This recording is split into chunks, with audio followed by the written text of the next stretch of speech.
one single farmer in all of China owns a plot of land. It all belongs to the state. I don't know if I've ever seen a better clip than this when it comes to pointing out the absolute delusion of the West and how much we misunderstand China. Hello guys, before we get into today's video, please remember to like and subscribe. Today we're doing a really important one.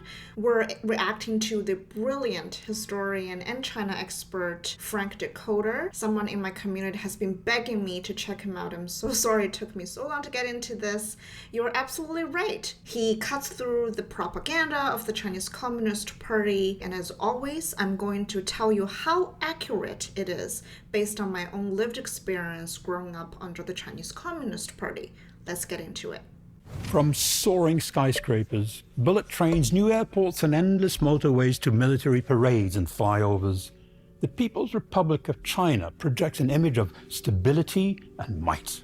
I love how he opens this. This is exactly how the West pictures China when they think of China. But the country's power is routinely overestimated in the West, leading to strategic confusion and haphazard responses. As Beijing signals its growing intent to forcibly reunify with Taiwan and assert its clout as a global power, it is imperative that we better understand China for what it is rather than what we imagine it to be. A lot of people in the West really have this wishful thinking. They see China through a tinted glass. They really, has a very unrealistic opinion about what China really is. 2001, the US helped bring China into the World Trade Organization, hoping that the country would become a responsible stakeholder, possibly even a thriving democracy based on the rule of law.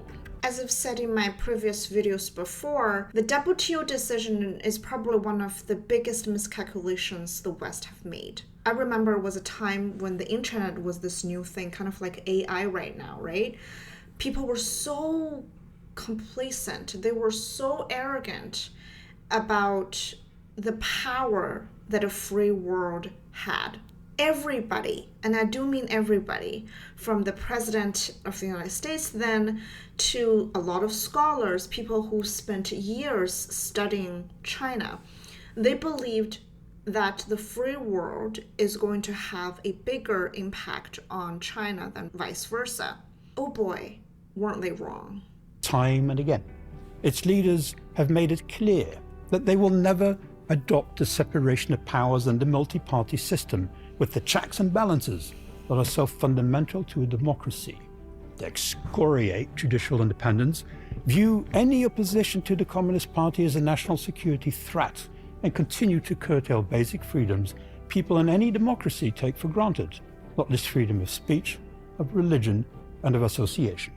Despite more than 2 decades of membership in the WTO, China still does not have a real market economy. In fact, its leaders never tire of denouncing capitalism, praising instead the socialist economy over which they preside. Okay, I have so many things I want to unpack here. First of all, capitalism. Growing up, the evilness of capitalism was drilled into me. My teachers, textbooks, they all talk about how evil capitalism is.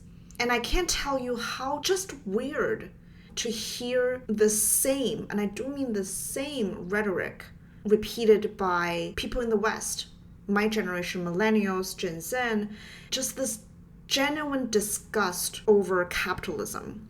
But I think what's missing in that narrative, in that criticism, is the lack of capitalism is 10 times, 100 times, 1,000 times worse than the existing democratic capitalist society that you are so blessed to live under. But what exactly is a socialist economy?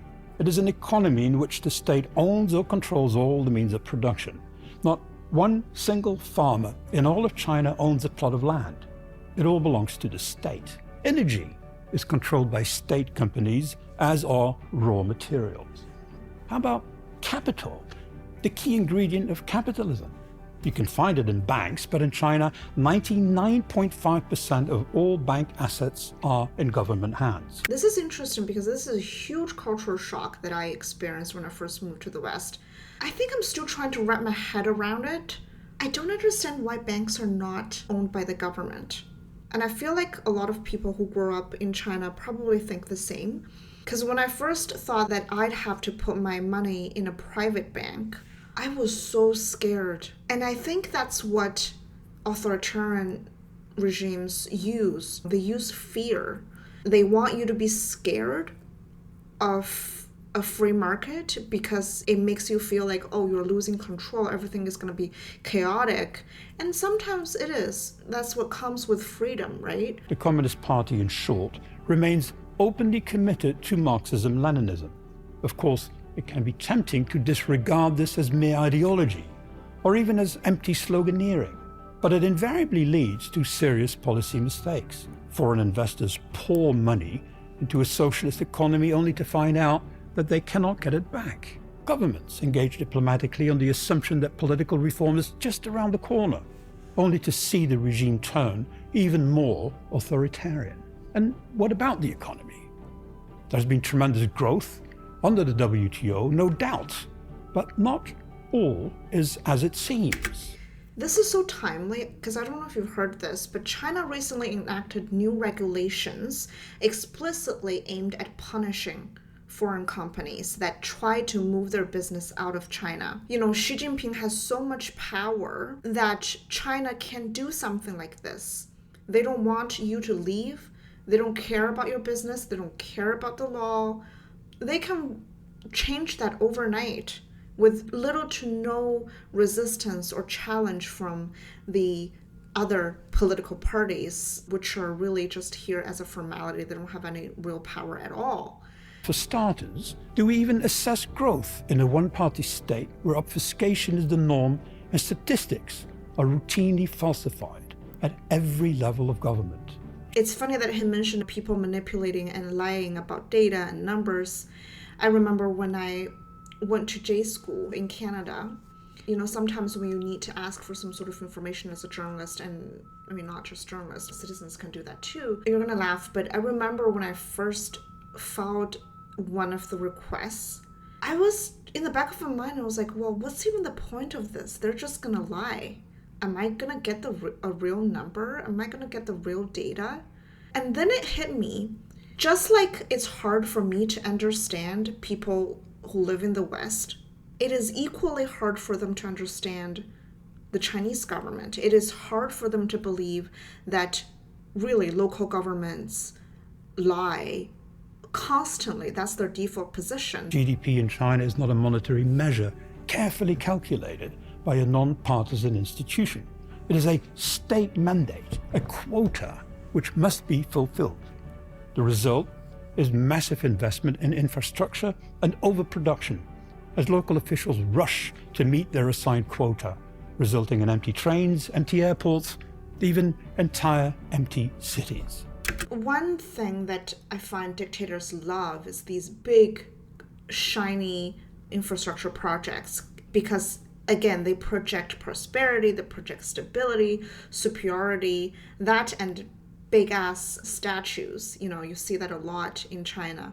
But the problem with that is it was never an economic project. It was not to better the daily lives of people who live in that city. It's always political. So what you end up with is these projects that are not carefully thought out. China's high-speed rail network, often invoked as evidence of an advanced infrastructure, operates at a huge loss, weighed down by massive state subsidies. China Rail has an estimated debt of $900 billion.